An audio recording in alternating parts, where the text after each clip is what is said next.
迎接4月2號全國社工日，來自大台南無同領域社工人員相互組織佇西拉雅廣場，用趣味的比賽來彼此交流，嘛借着聯誼紓解因工作壓力。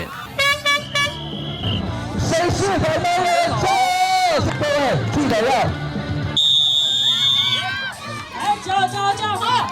我們的衣服一定要到底哈，一定要穿到底哈，穿到底來，穿好之後呢，馬上轉身。經過了解，目前台南市領有社工師執照有829位，攏是社會救助、兒少保護等輔助弱勢尖兵。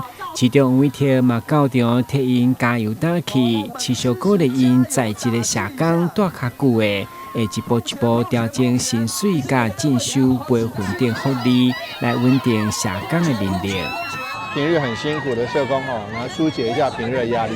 另一方面，借着社工隊伍之間大家互相切磋，也是進一步聯誼我覺得這是非常好的活動。尤其我剛剛會場繞一圈節目非常精彩，那這個攤車也非常多，那讓社工度過一個快樂的一個這個社工日的活動。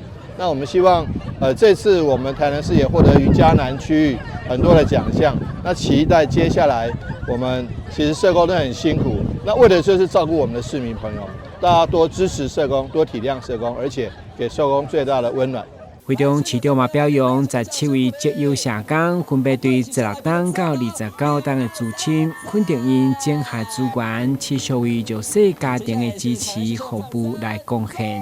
台南新聞軍籍採訪報道。